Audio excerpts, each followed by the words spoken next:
So mental health is a big part of my podcast, and finding a company that aligns with the same values as this podcast was a really big deal for me. So Perks of the Job, proud sponsors of this episode, they are really passionate about supporting mental health and a healthy work-life balance.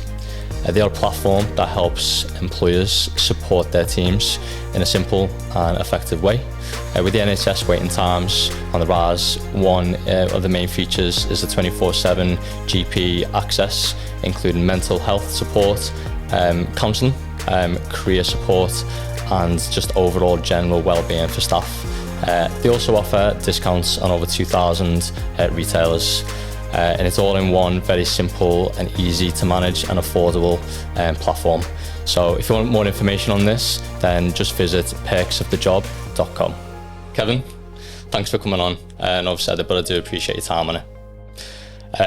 I did actually get a little quote which resonated with me, something that you put down, and it was: self-medicate yourself, heal yourself, go to war internally, and don't stop until you have conquered your mind. The liberation of self-mastery is worth the battle. Yeah, so that's nice. Something you popped down, and it resonated with me because actually over the last few years with my battle with arthritis, there was a time when I was really dictated with other people telling me what I needed to do in terms of medication and everything, and it didn't feel right.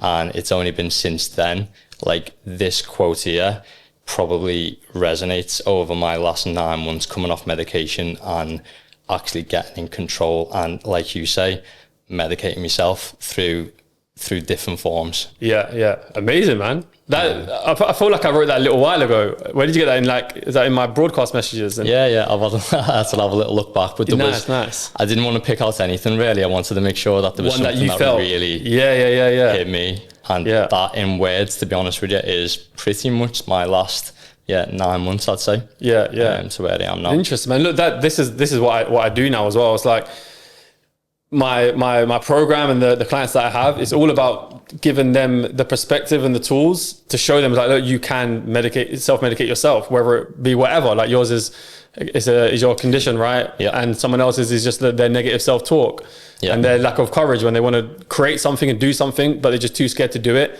Like they need to self-medicate in that scenario, and that's just going to be through self-mastery. There's nothing else that you can do to change anything other than through self-mastery. Thoughts, habits, actions, control those three. And I believe that you can medicate yourself through almost anything. Yeah, definitely. No, that was good. It was a good one for me to see, because as soon as I seen it, I was like, that's the one. Yeah. That's the one for me.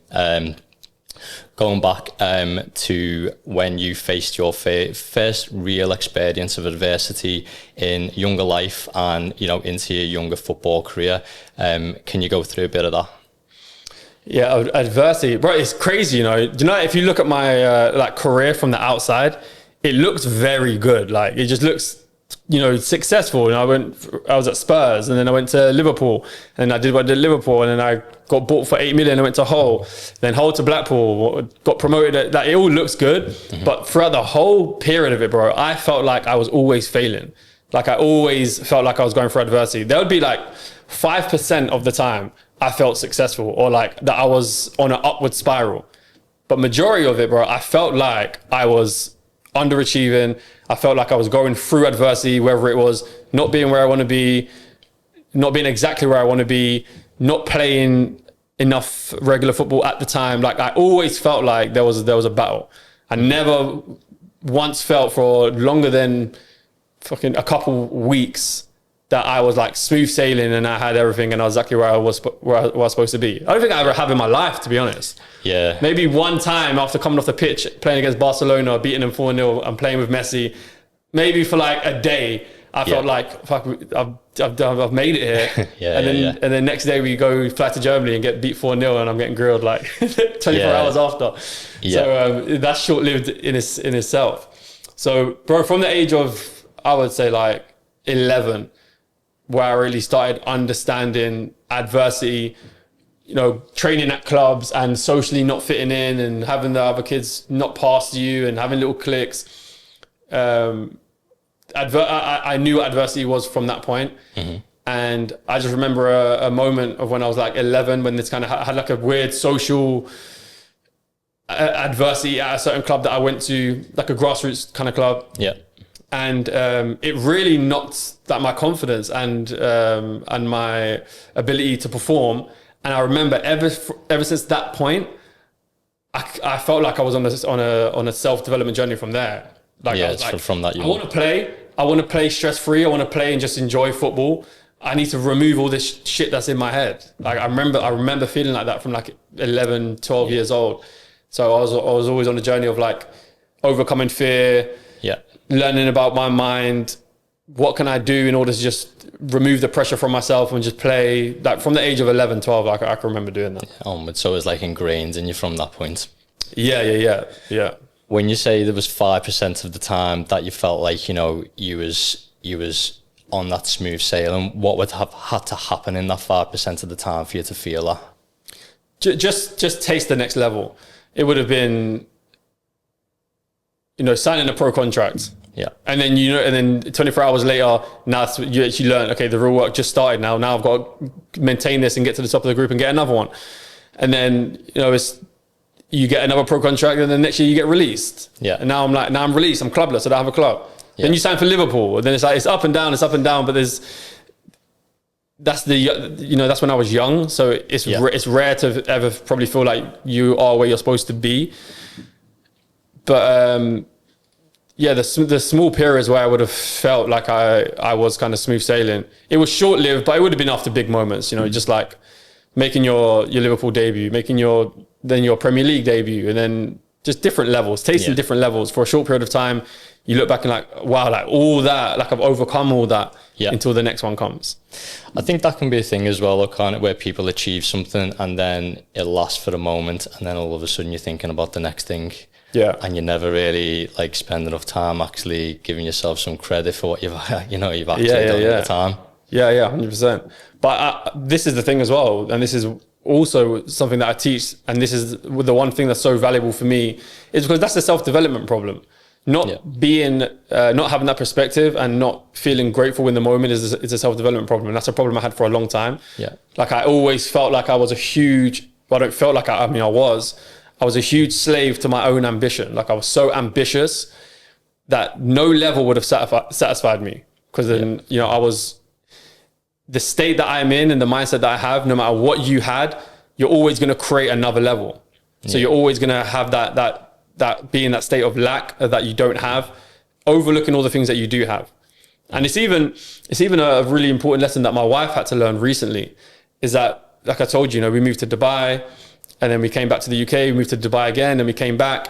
And a lot of that was her not feeling comfortable either in either a destination. It's like, okay, she's in UK, we love the look of Dubai. The weather's shit here, let's go to Dubai. And we go to Dubai, and then there's problems that you can find there. And it's like, shit, maybe the grass wasn't greener, let's go back to the UK. Then we're in the UK again. No, actually Dubai is better. Let's go. Like wherever you go, your problems come with you. That's why it's all internal. Peace comes from within.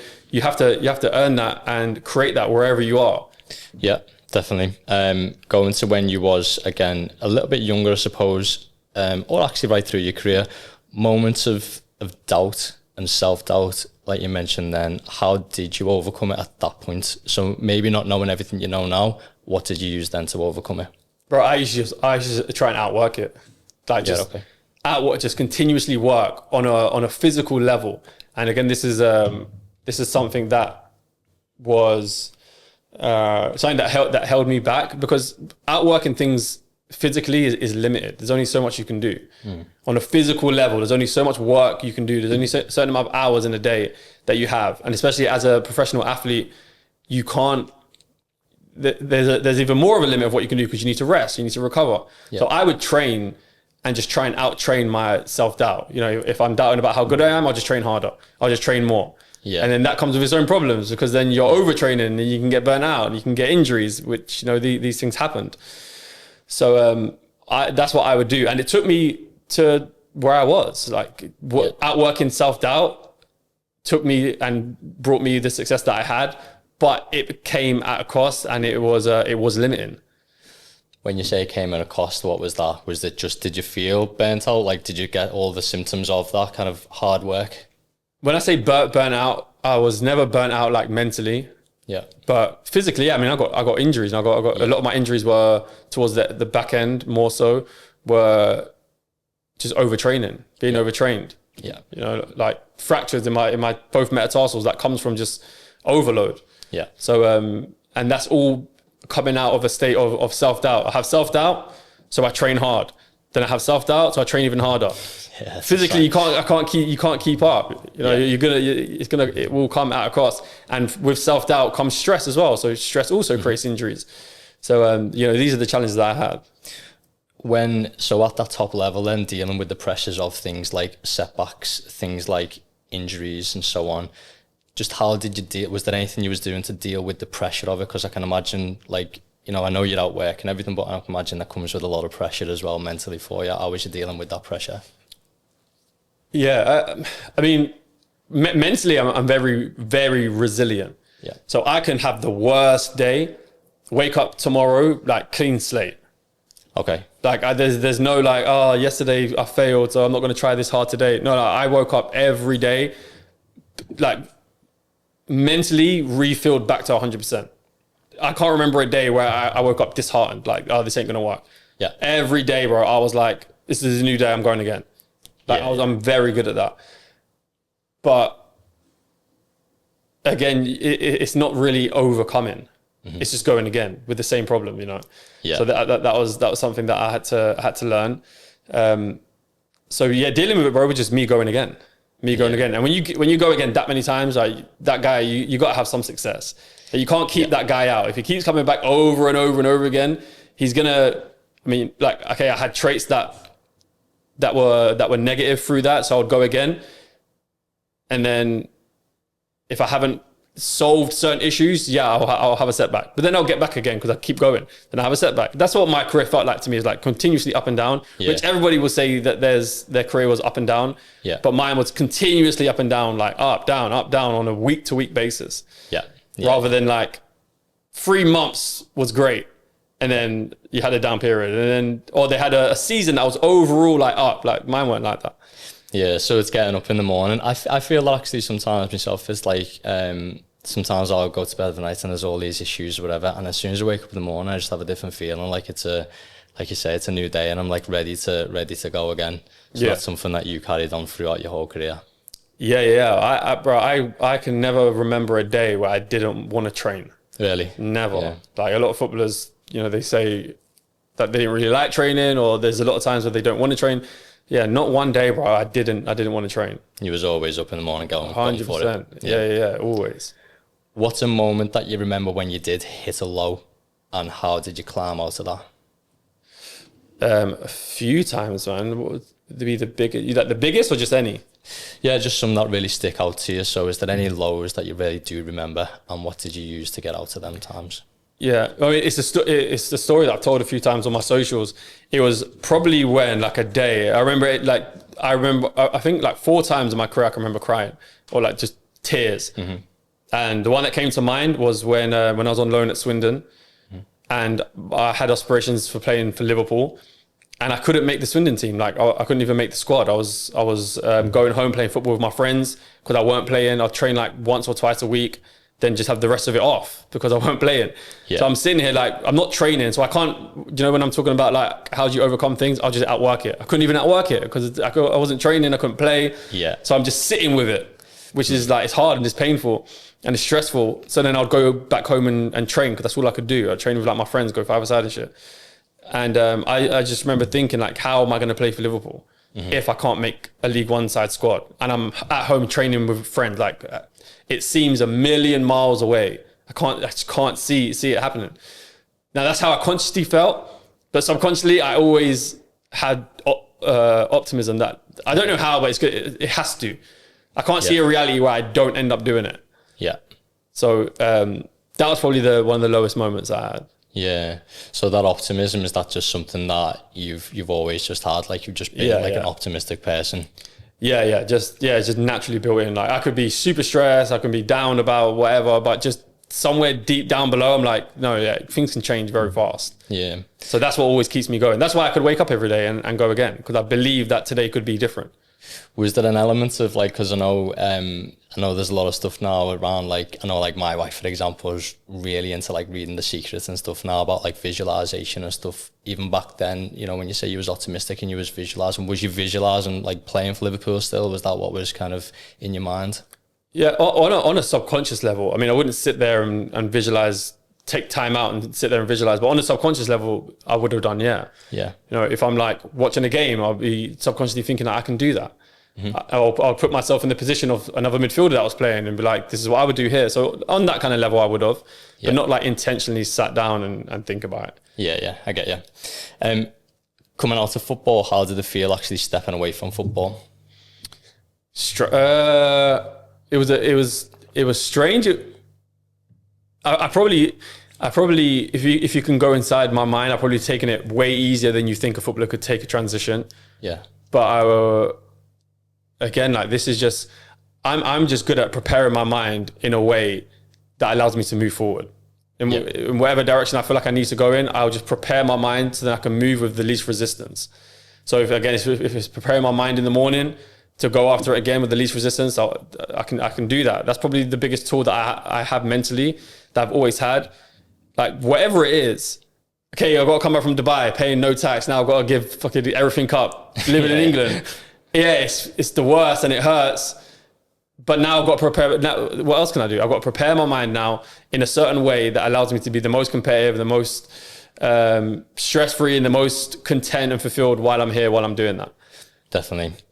So when you came away from that football, then did you take that quite, like, as you say, it was a quite smooth process and it was just a realistic thing that, right, I'm out of football now, I need to move? Pretty much, yeah, pretty much. Like I didn't even post about it. Still to this day, I haven't done like a retirement post. I was I'm going to start this coaching company. I'm going to move to Dubai. I made that decision in like 5 days and then just bounced. Yeah. And just went, you know, and just like immerse myself in a new environment. Yeah. When you talk about like building like a new identity then away from football, I know you say then within 5 days. So how did that all come about? When was it like, this is what I'm going to do? And how did that kind of like you got like excited about doing that? How did that come about? Yeah, I had to kind of do it slowly over a period of time, because there was times where I was through COVID. When I left Hull, COVID went crazy, the very beginning, where everything was mental. So I was without a club then. My contract came to an end at that point. So everything was up in the air. So I was a free agent for like 8 months. In that time, I was doing a lot of property. This is where I met Tim. Yeah. I was studying property and I was like immersing myself in business and in property. So I was meeting everybody, networking with everybody. So I already started building, I guess, an identity and a business away from football. So that was happening. Then I went back into football. And while I was in football, I was still building things. Like I was building a block of apartments at the same time. Oh, okay. So I was like building that kind of separate identity away from football. And I was also seeing how other business oriented and entrepreneurs people were living. Yeah. Like how they lived their lives, what they did, how they structured things, you know, what they did on a day-to-day basis. And it appealed to me. I liked it. Yeah. Like I like the way that they can control whatever it is they do. They can control their day. They're their own boss. So that started appealing to me. I started becoming a bit like envious slightly about like that they had that. Like I just looked up to it. It inspired me. Yeah. So I started probably, again, not on an intentional level, sitting down and visualizing that. Yeah. But on a daily basis, I was putting myself in their shoes. That's what manifesting is. Manifesting and the secret and the book, The Secret. Yeah. It deludes people a little bit because it makes them think that manifestation is like an activity that you do. It's like something that you stop and do. No, we're always manifesting. Every single minute of the day, it's like breathing. We're creating all the time. Right now, we manifested this, us being here. Like this is how it works. It's not like it's something that you do subconsciously and something that you can't ever stop. Yeah. Unless you die. Yeah. Even then, manifesting is, I guess, on a spiritual level. So it probably even continues after that. Yeah. So I was like, as I was living, as I was playing, I was continuously thinking about being an entrepreneur, putting myself in them shoes, actively being an entrepreneur because I was building a property portfolio at the same time. So I was creating that for myself. Yeah. And as that happened, and as I was picking up some injuries towards the back end of my career, it started becoming an option for me where I don't have to carry on playing. Yeah. So Okay. I didn't necessarily like the position that my injuries left me in. So most footballers, if they feel like they haven't got that identity and they haven't got that other route that they can go down, they just have to take whatever they have at the time in football. Well, I didn't feel like I had to do that. I felt like I had more of an option. So I just it came to the point where I was like, I don't like the cars that I have right now in football. This looks more appealing and more exciting to me. So I just like, fuck it, I'm just gonna go do it. Just went for it. Yeah. What was the transition from property into that mindset, into what you're doing now? How do you mean? So kind of moving from, so you went into start speaking around like property and stuff like that, Yeah. and then like developing it. Did that just naturally develop into the mindset coaching business that you do now? Oh, right. No, it was really separate, man. I just I earned good money through sport, and I just had it sitting there. I was like, I can't just do nothing with it. I need to invest it. Mm-hmm. I started realizing probably at the age of like 25 how fragile sport can be. Yeah. So I just thought it would be a good idea to invest it into property. Like, felt like the safest thing to do and the most simplest thing to do. And then the mindset coaching is just something that I knew that I would do as a career after I finished playing. I didn't want to do property. I didn't want to be a developer. Like, Yeah. that's not something I wanted to do. But when I thought about what I'd want to do, like, what would I be happy doing? If money wasn't an issue, what would I want to do every single day on a daily basis? So like, it would just be coaching people on what I've been learning from the age of 11, Yeah. which is just mindset, self-development, self-mastery. Yeah. That's what I'd want to do. So I always knew it would be that. It wouldn't be like property on a day-to-day basis. I get you. Through the time from leaving football up until that point, then did you continue to train? And obviously, did training still help you through that period of time? Because I assume you wouldn't want to just step away from training because it was built into you for so long. No, as in like when I finished playing. So when you finished playing, yeah. So did you continue training yourself in the gym, still training, still doing stuff like that, active? Oh yeah. So yeah, gym wise, training wise, yeah. Football, I still play football a lot, man. Like, I'm going to the States in end of this month to play like a huge tournament in the States with like a couple other ex-pros. So I'm really active and I play football a lot. I'm still young with a lot of like competitiveness, so I can't let that die, bro. I got to do something. So I train and play a lot. Yeah. What's one mindset shift that people can make, and like the first thing that they can think about when it comes to facing adversity that you would say? I think understanding that they're in control. Okay. And that they're to some degree, they've created whatever it is that they have in their life, whether it's good or bad. And some people don't want to hear that because they would have had things in their life that they don't want to take ownership for. But once you take ownership of it and understand that you created it, then it's actually quite liberating, because then you can create something different that you do want. Yeah. So like, I would never work with someone on my program that didn't believe the situation that they found themselves in is their fault. Well, we can't move forward.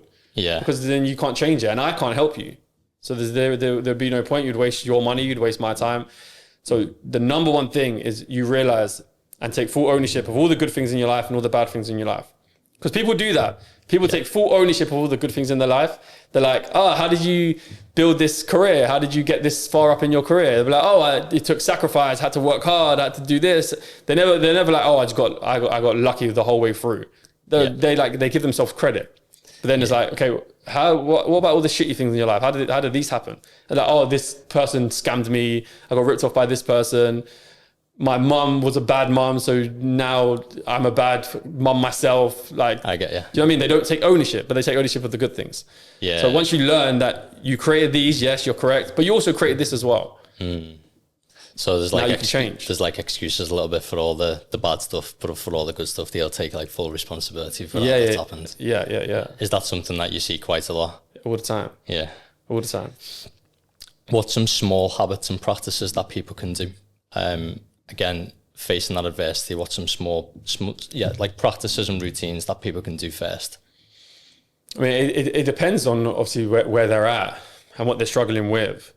But most of the time, I think the biggest things that are always going to change is becoming more conscious just about how you're living, how you're thinking, how you're feeling. So for me, the definition that I've created for self-mastery is controlling and aligning your thoughts, habits, and emotions with the life you want to create. So if you want to, for example, create a life of abundance, let's say financially, you need to realize that how many times in a day do you worry about money? Do you stress about money? How long have you worked a job that doesn't align to the abundance you want to create? You know, someone wants to be a millionaire, but they work in Tesco. Yeah. And you haven't tried to find a route out of Tesco. You're just working every day. So then you're just kind of just wishing, you know, like we all agree that working in Tesco can't make you a millionaire no matter how long you work there. Yeah. So if that's truly what you want, be conscious of what you're doing. Yeah. You know, you're not in the right vehicle, so it's not going to happen. You're stressing about it and worrying about it all the time, which manifests more of the same. Yeah. More lack, more worry, more fear, more doubt. And that's just how it's the same for me in my career. You know, I doubted a lot, but I expected positive results.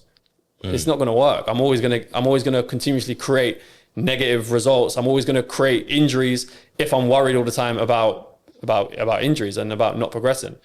It's life is a mirror. Yeah. Who inspires you now? Have you got anyone that you? Quite a lot of people, man. I mean, my social media, who I follow is quite positive. You know, I follow a lot of positive people. I like people that just do big things. Yeah. I like people that have stories of overcoming as well. Yeah. And just do big things. So like I have a lot of mentors. I mean, I don't know if the audience will know some of them. Like there's a guy called Wes Watson, a guy who I worked with for a while. Okay. He's a very wise, knowledgeable guy. Controversial one, but Tate, I like Tate. Yeah. I like Tate a lot. He inspires me a lot of the things that he does. A lot of business guys, man. There's so many, bro, that I follow on my socials that I see as mentors. Yeah. There's so many. They're the first two that just came to my mind initially. Obviously, so I'm a Liverpool supporter, so I have got to throw something in there on that. Who inspired you at the time? Anyone in the Liverpool team particularly, when you was there, that you looked up to? It's a strange one, you know, because I don't think I've ever really been inspired by footballers. Yeah. Especially at the time where I was there. Yeah. Because I'm just in a different mode, man. I'm not in that fan mode no more. I'm in like a competitive mode. Yeah. I would say Gerrard would probably be the only one, I think. Yeah. There's people that I looked at and was like, wow, you're fucking good. Like, I remember like Coutinho, bro, watching him, I was like, geez, bro, you're a fucking different level. But in terms of like starstruck or like, wow, like inspiration, I think Gerrard, just because when I was a kid, I looked up to him loads. And then I was like, sat there with him. So I would catch myself being like, geez, like, that's literally Gerrard. Do you know what I mean? So I'd probably say Gerrard. Not really no one past that. Just because of the mindset I was in at the time. It's like it's hard to have like heroes that you're competing with. Like it's hard. It's like you can't be in that. Well, you can actually, looking back at it now, but at the time I didn't feel like it was right to have that mindset of being like starstruck or showing too much respect, you know, to somebody that you're trying to compete with. Exactly, yeah. I know. Kind of going back to that then, with it being your younger self, knowing what you know now, what would you say to your younger self? To trust more, man. Trust more. Like I had everything. I had everything I needed, but I just doubted too much. I stressed too much. I didn't trust they say trust the process. And people actually don't even know fully what that means. Yeah. But trusting the process more, relaxing. Like my coaches tried to get this point to me across sometimes to me, but they didn't quite know how to get it to me. Yeah. But maybe I don't know. Maybe I wasn't wise enough at the time to understand it. But just trusting more. Like, bro, I had everything I needed, but I always felt like I didn't. Okay. There's something like with me, so that I again like massively relate to, and something I've watched quite a bit on your social media, and that's with kids. So I've got 3 daughters myself, and something I definitely wanted to speak to you about was a little bit of that side of stuff, because how do you take your mindset principles and coaching and kind of transfer that to your role as a parent? Yeah, good question, man. This is like my biggest role that I see for myself. My biggest job, my biggest mission ever is to just give my kids what I didn't have. And I do not mean this on a material level. Like my kids could get nothing, bro. I literally couldn't care. They can be as broke as I was, bro, when I was young. I'm really not bothered about leaving them anything or giving them anything other than the knowledge and wisdom.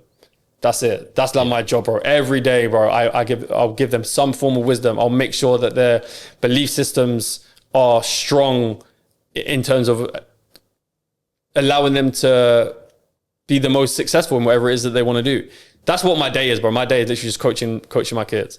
It's like a removal process. There's any dust that comes on in their mind, I just need to remove it. Like every day, continuously. Because I know what that dust is, because I had it and I couldn't remove it at the time where I needed to.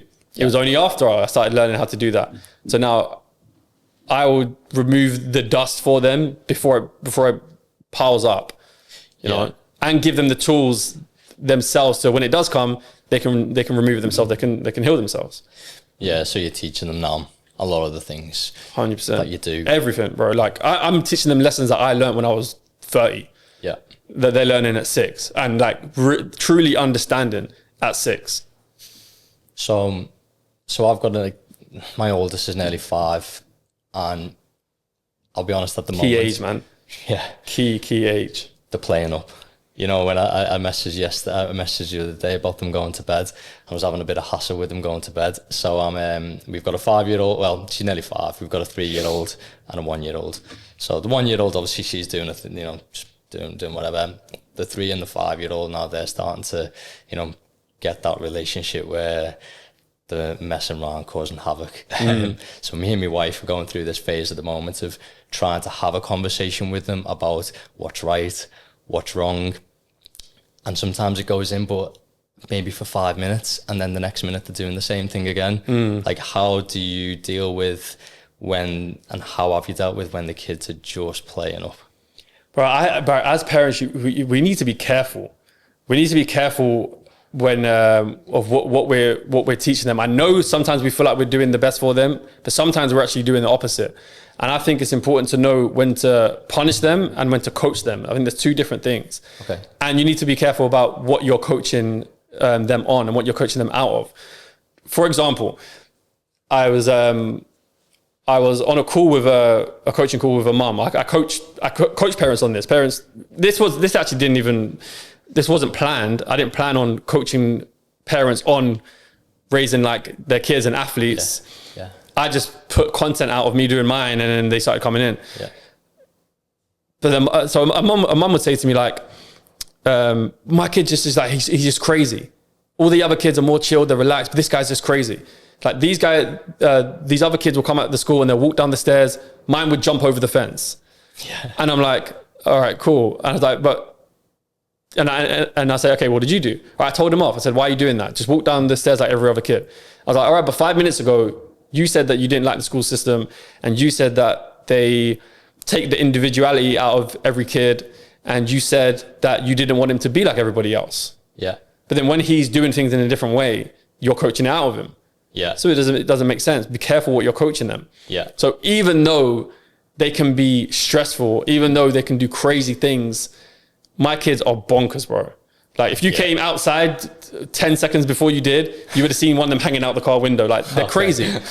But I'm very cautious on what I coach out of them. Yeah. Because in their minds it's very different. They're not being crazy. They're not trying to piss you off. Yeah. They're living a character in their head that if my kid comes in here and he jumps on the, I think Kanye West said this one time, like a kid will like be standing on top of a coffee table. In his mind, he's being like a superhero, or he's playing a role in his head of like being free and being whatever it is that he's doing. And then an unconscious parent comes and says, get down off that coffee table, you know, don't be so stupid. And he just killed everything that he had going on in his own mind. Then the next time he feels like maybe expressing himself in a way, he might think twice.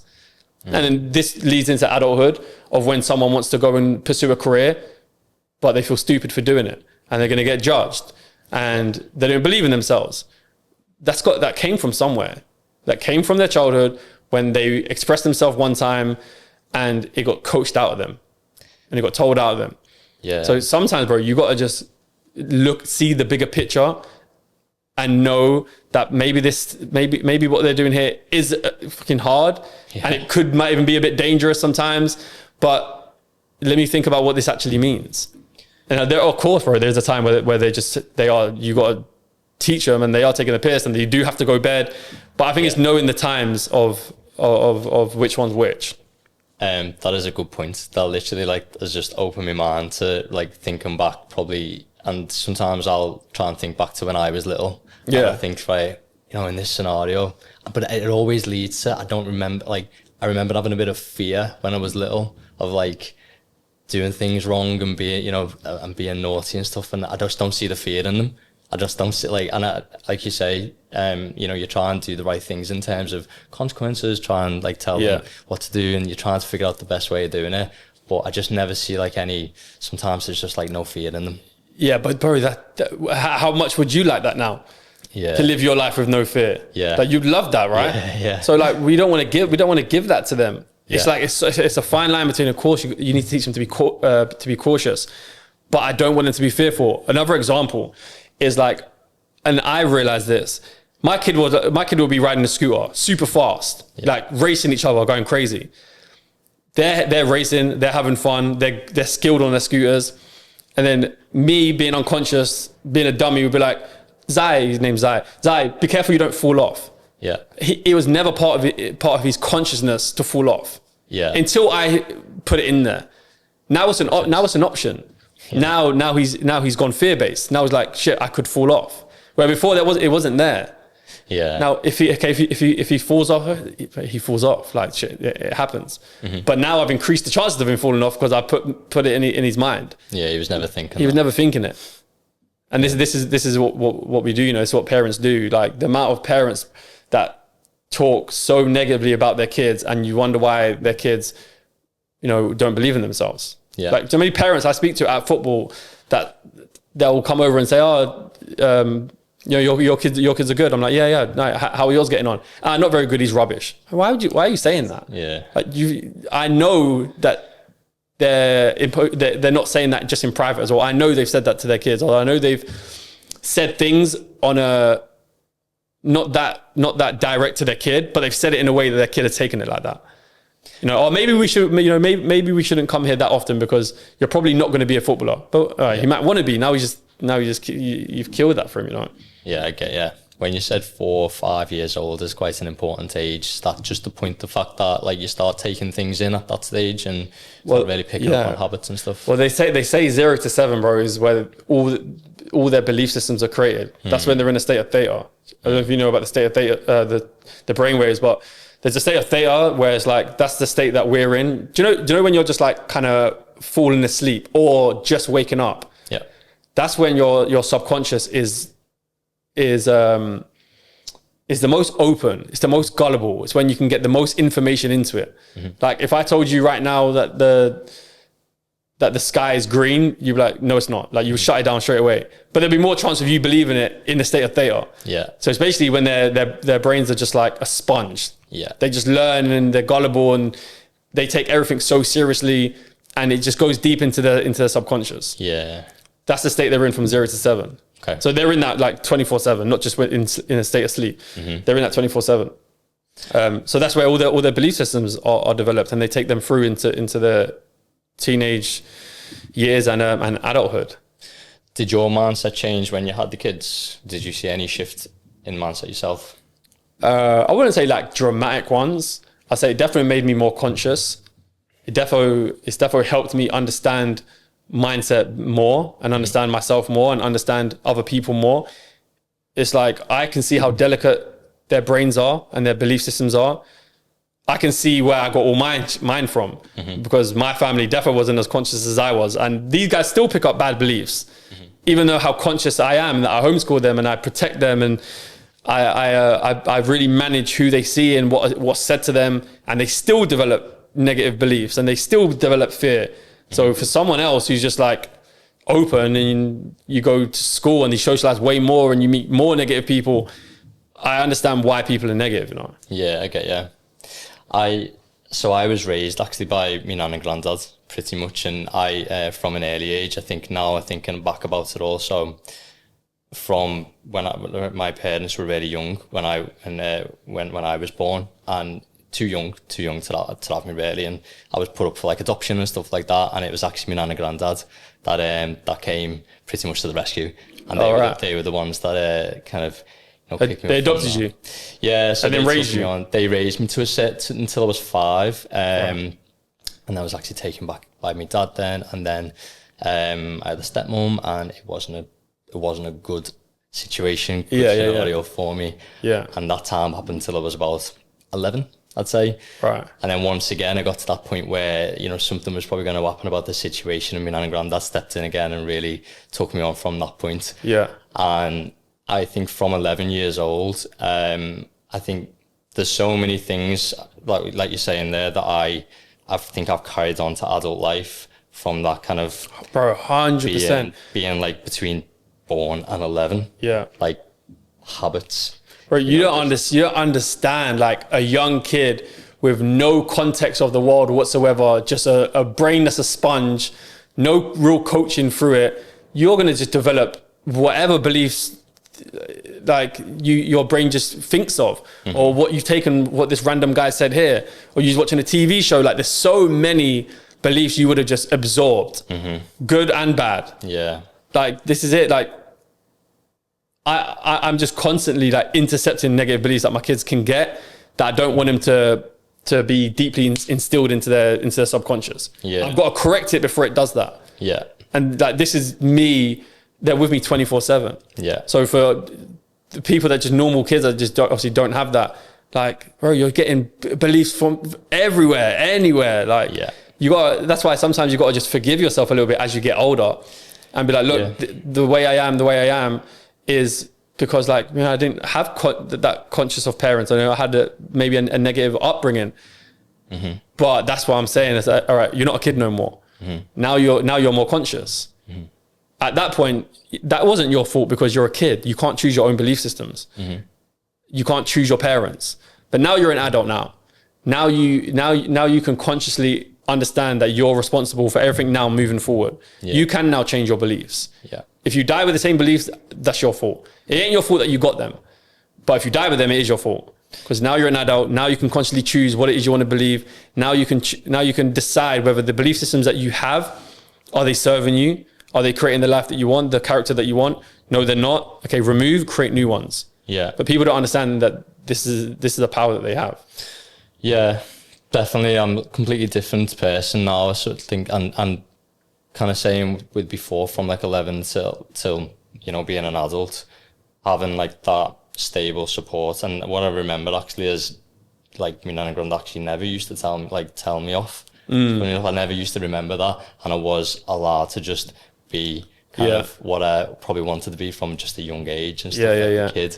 And I think that was like, took years to, like, I wouldn't be who I am now, you know, if it wasn't for that. So I think there was so much negative stuff, but a lot of it got undone from like 11 onwards, like piece by piece. Yeah. You know, bro, in the end of the day, there is no real negative if you use everything for a positive reason. You say it's what's created what you are now. Cool. But I'm sure either way, if you're just a positive person and you've built that, no matter what your background is, you're going to turn it into a positive. That's what, you know, that's what an alchemist is, you know, it's like just turning lead into gold. Wherever it is, you turn it into a positive. Again, like you've obviously used it and changed it for a positive. You're doing things out your comfort zone. You're starting podcasts. So you're changing your own now. You're taking ownership of your own life and your own actions, despite whatever happened in your childhood. And then it just turns into a positive, you know. Well, I've got a couple of, like, you've covered so much stuff about what I was actually wanting to talk about. It's been really, really good stuff. There's a couple of quick fire questions that I've got for you, just to finish. And one of them actually was what you was talking about then. Do you think people are born with resilience? Like, are you born with that? Or is that something that you have to learn through a certain circumstance in your life? No, but you're definitely not born with it. When people say that when people believe that they're born with it, that's just a belief systems that they've picked up that's allowed them to be resilient. if someone grows up and they're not resilient, it's only a belief system. If you're not resilient, it's because you don't believe that if you continue going, you're going to get a reward for it. But if that person believed that they would get a reward for it, they would be resilient. Yeah. There's no way is you're just born with it. Yeah. For example, the reason why I said, every day I woke up, clean slate, I'm going to go again, is because I had a belief system that today could be a change. Yeah. If I didn't believe that there could be a change, then I wouldn't be resilient. Yeah. No. So all you have to do is change your belief system. Like, for example, people would say, and this is how I try and get people to understand the power that they have, is like, okay, someone would say, okay, I wasn't and you know this as well, like people who are motivated to go to the gym. Mm-hmm. I just can't get myself to go to the gym. I can't be disciplined to go to the gym. Okay, but if you got paid 10 grand every time you went to the gym, would you be motivated to go? Yeah, you would. Okay, so then it kind of just states that you're not born with it. It's just a belief system. You believe you'd get paid, so you'd go. Okay, but now how could you relate that into your life? Okay, if you believed, what's the most important thing to you? My most important thing is my career. Okay, cool. If you develop the belief system that if you got a fucking six pack, you'd be more confident. And then if you got more confident, you'd make more money. Okay, now gym, money. So if you believe that by going gym now, you will make money, then you would have the motivation to go to the gym. The world will supply you with the motivation to go to the gym. Yeah. You have to just prepare your mind in a certain way to get the motivation to do what it is that you need to do. Yeah. This is just how it works. You would know it yourself. Like, do you feel like you have superhuman motivation to go to the gym every day? Do you feel like you have superhuman willpower? Yeah. No, it's just like the belief systems you have around fitness compels you to go to the gym. Yeah. It's like your belief systems are this, and it's like God has to give you the emotional motivation to match those belief systems. Yeah. Yeah. Do you feel motivated to go and play cricket? No, because your belief systems around cricket is pointless. Yeah. It doesn't give you any value in your life. So you have no motivation to go. Yeah. But we could prepare your mind in a way where you could get motivation to go cricket. Yeah. Yeah, definitely. You can manufacture. It's just belief systems, bro. The last question then I've got for you. What do you want to be remembered for outside of football? Outside of football, I mean, I don't separate what I would want to be known for, and this is another way I would prepare my mind to continuously keep going, to continuously take risks. Is I want to see myself as how I see people that inspire me. So when I said a Wes Watson or Andrew Tate inspire me, it's because they do big, courageous things. So when there's times in my life where I'm scared to do something that I know I'm supposed to do, that like my higher self would do, but my logical mind comes in and creates fears around it, I look at those guys and think, fuck, I need to do it. Because I know, because they're doing it. Yeah. And the fact that they've overcome huge adversity and they've just still just done things and they've done great things, it makes me, it prepares me and my mindset to go and do big things in my own life. So I want to be that for other people. Like, I want to quit my job and start this business, but I'm too scared. But then I look at what Kev's doing. Fuck, I need to do it. Yeah. That's literally, that's what I like. Yeah, yeah. And you've definitely got that element, because I've been looking at your stuff and yeah, it's inspiring. Like, it inspires me. Like, I've told you about like the fact that, with our kids and stuff, we can see a life in Dubai actually for us and things. And I've been watching what you've been doing and everything. And when you look at it and the message that you put out, it's inspiring. And that's why I was keen, obviously, for you on the podcast, because you bring a bit of a different element, I think, to what I've actually had on up to now. And I really wanted to home in on the mindset piece that you specialise in, because that's what you do. And it's definitely gripped me. And I knew for the fact, speaking about this stuff, I wanted other people that listen to my podcast and will listen to the podcast to hear that as well. Yeah, yeah. Question for you, bro. What do you want people to take from your podcast? Oh, it's the first time anyone's asked me a question. Really? It actually is. I just want people to feel. I want people to feel inspired to move. I want people to feel inspired to think positively, and I want people to look at the podcast and just see people that they can relate to, and people that they can see themselves in that position, or they might have that certain illness, or they might have, I want to create as many episodes as possible with that, as many scenarios as possible. Yeah. That there's always, that anybody can go on and they can always find an episode that relates to them. Yeah. I want to create as much of a library as that as possible, so that they can go on when they're feeling bad, or when they're having the best day, or they're just randomly searching for something on the internet to, spark a bit of life. Yeah. I want them to go on and be able to see my podcast and see an episode that clicks with them, and they come away from that episode and they're like, oh, you know what, like, that's just give me a pivotal, like, thought or change. Yeah. And that is literally all it is. Like, I'll be honest with you, I'm driven right now with this podcast, and not just right now, like, since I started it, with